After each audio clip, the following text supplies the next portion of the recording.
အောင်မြင်ဆုံးအချိန်မှာဇက်အဖွဲ့တွေကလူရှင်တော်တွေကြောင့်တပင်အစည်းအရုံးကနေအခုလိုမျိုးအရေးယူခံရတော့မဲ့အောင်စဘူးပရိသတ်များအားလုံးပဲမင်္ဂလာပါရှင်မြန်မာ Sally Insider Beach ကနေပြီးတော့ပြန်လည်ကြိုဆိုလိုက်ပါတယ်လူတယောက်ရဲ့အောင်မြင်မှုဂျာရှုံမှုဆိုတာကိုယ်တိုင်စူးစမ်းအားထုတ်တဲ့အကျိုးနဲ့ဆိုင်တယ်လို့ကံနဲ့လည်းဓာတ်ရိုက်အချိုးကျနေပါတယ်ကံတရားကြောင့်ပဲဇမင်းသားငယ်လေးအောင်စဘူးဆိုရင်တော့ဇက်သပင်လောကကိုတကြောပြန်လူသိများစေရလို့ဆိုရလာအောင်ပရိသတ်တွေအခိုင်အမာရရှိလာခဲ့တာဖြစ်ပါတယ်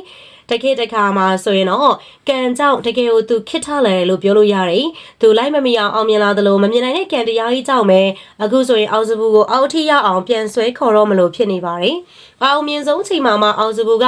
မတင်မှတ်ထားတဲ့ပြဿနာပေါ်လာပြီးတော့လူအများရဲ့ရှုံးချခြင်းကိုရင်ဆိုင်နေရတာဖြစ်ပါတယ်။ပြဿနာရဲ့အစကတော့ပြီးခဲ့တဲ့ညကဇက်ကားတဲ့အချိန်မှာနှစ်ပါးသွားကနေတော့သူ့ရဲ့လူရှင်တော်အဖွဲ့ကစေအောက်ကကလေးကိုခေါ်ပြီးတော့ပြက်လုံးထုတ်လိုက်ရကနေစတင်ခဲ့တာပါ။လူရှင်တော်၃ယောက်ကစေအောက်ကကလေးကိုစင်ပေါ်တင်ပြီးတော့စားနောက်မေးမြန်းကြပါတယ်။ဇက်ကြည့်ရတာအဆင်ပြေလားဆိုတဲ့မိကုန်းနေမင်းရဲ့မိန်းကလေးလားယောက်ျားလေးလားဆိုတာစိတ်ဝင်စားသွားကြတာဒါတင်မကသေးပဲမိန်းကလေးလားယောက်ျားလေးလားဆိုတာကိုသိရဖို့စင်အောက်မှာပရိသတ်တွေကိုကြည့်ရအောင်လှန်ပြလိုက်တာပါကလေးရဲ့ဘောင်းမီကိုချွတ်လိုက်တာဘာလေးလဲလို့လှန်ပြလိုက်တာကအကြီးမားဆုံးသောအဖြစ်ကိုကျွလွန်လိုက်တာဖြစ်ပါတယ်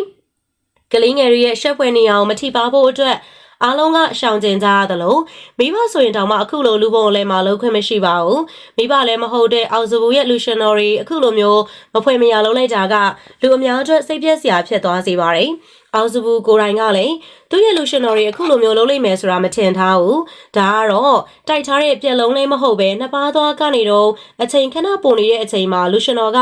စင်အောက်ကကလေးကိုခေါ်ရင်းနဲ့လှုပ်လိုက်မိတဲ့ပြက်လုံးဖြစ်ပါတယ်ပြက်လုံးလို့ခေါင်းစဉ်တက်ပြီးမဲ့လဲဒါဟာစားနောက်စရာကိစ္စတခုမဟုတ်တာမို့ဖြည့်ရှင်းရခက်သွားစေပါတယ်။အောင်စုဘကဆက်မလုပ်ဖို့ဓားလိုက်လို့ပြီးသွားပြီမဲ့လဲဒီကိစ္စအပေါ်မှာပရိသတ်တွေကြားမှာလဲပြောစရာဖြစ်တယ်လို့နောက်ဆုံးမှာတော့တပင်အစည်းအရုံးထိကိုရောက်သွားပါတယ်။ဒီအပြုမှုဆိုတာအမြင်မတော်တဲ့အပြုမှုဖြစ်တယ်လို့ခွင့်လွှတ်လိုက်မယ်ဆိုရင်နောက်ထပ်ပြီးတော့လှုပ်လာမဲ့သူတွေလည်းရှိပါတယ်။ဒါကြောင့်မို့လဲတပင်အစည်းအရုံးဘက်ကနေပြီးတော့ညရင်းချင်းပဲစာထုတ်တဲ့အထီကိုကိစ္စရက်ကကြီးသွားတာဖြစ်ပါတယ်။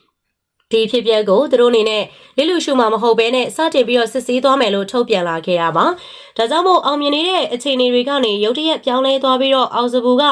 သူ့ခေါင်းပေါ်မှာပြဿနာတွေအားလုံးကိုတင်လိုက်ရပြီ။အောင်စဘူးကပြဿနာတွေဖြေရှင်းရတော့မှဖြစ်တယ်လို့တပင်စည်းရုံးမှာစစ်ဆေးခံရတော့မှာပါ။သူစက်တစ်ခုလုံးကိုသူဦးစီးနေတာမို့ဒီပြုမှုနဲ့ပြက်လုံးမထုတ်သင့်ကြောင်းလူရှင်တော်တွေကိုစီကံမထုတ်ထားမိတာက